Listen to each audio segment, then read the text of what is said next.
The boundary between earth and water is a difficult place.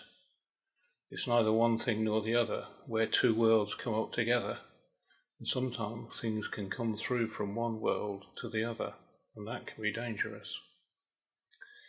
There's an area of Lincolnshire called the Cars, which a couple of hundred years ago, before they were drained for agriculture, was pretty much all boundary between earth and water, with streams and ditches and drains and ponds and bogs and marshes and swamps. It was half earth, half water, and it was difficult to tell where one ended and the other started. It was dangerous to walk through there by day. By night, in the dark, it could be death, because there was harm and mischance and mischief, things that came out in the dark. Bogles and boggarts, will-o'-the-wykes with their lights, slithery, creeping things I can't describe, things I'd rather not name.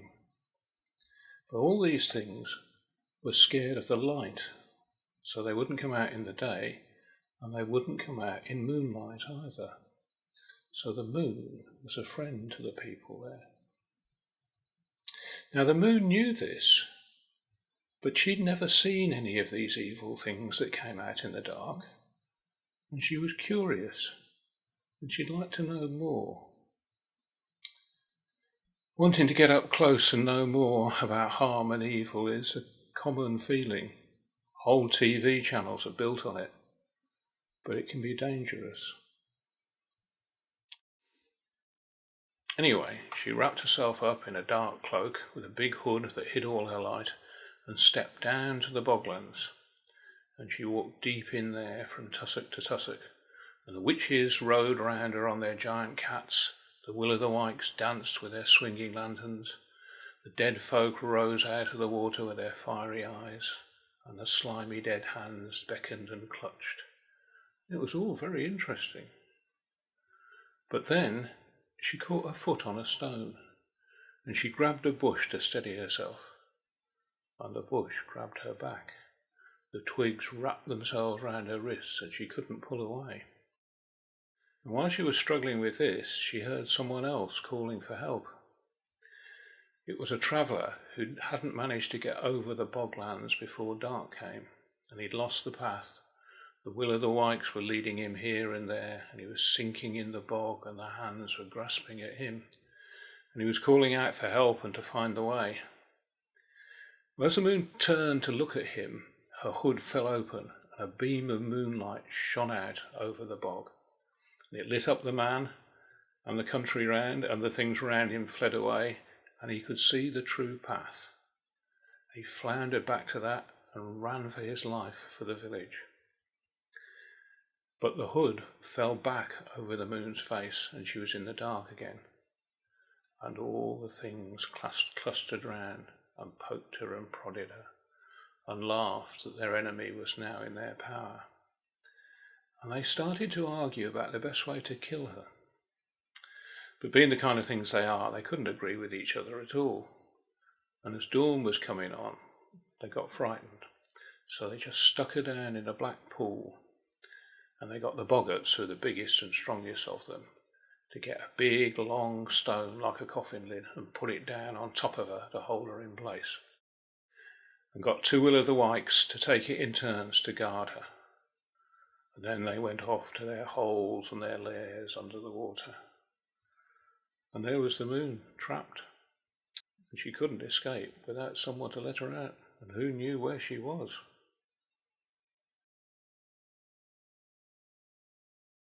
Well, all this happened at the dark of the moon, otherwise the moon couldn't have taken time off to go on her adventure. But after a day or two, the new moon didn't appear. After a day or two more, the people realised that something was really wrong and the moon was missing. And of course, the evil things from the swamp knew that too, and they got bolder. And at night they started coming into the village, and they would squeak and gibber in the streets, peer through the windows, rattle at the doors. So the people used to hide in their houses as soon as dusk came, bar the doors, keep the lights burning all night. And they went to the wise woman to see if she knew what had happened. where the moon was. Well, she knew the moon had been kidnapped, right enough, but she didn't know where she was. She looked in the mirror, she looked in the brew pot, she looked in the book, but it was all dark, and she couldn't find the moon. So she told the people to go back to their houses and at night to put a straw and some salt on a button on their windows, on their door sills, and that would stop the evil things coming in. And the people did that. Mind you, they barred the doors and stayed up keeping the lights burning at the same time. But after a few days they went back to the wise woman and said they were locked down safe in their houses and they were safe from the evil outside, but they couldn't carry on with their normal lives like this, and they needed some way to find the moon and get rid of those things. And the traveller who'd been lost told them about how he'd seen a burst of moonlight out in the bog, and he reckoned he knew where that was. Now with that clue, the wise woman looked in the mirror and the book again, and she found where the moon was. And she told the people from the village that a group of them should go out the next night to such a place, and they mustn't speak, so they should keep stones in their mouths to remind them not to speak. And they should carry hazel wands, because evil things hate hazel.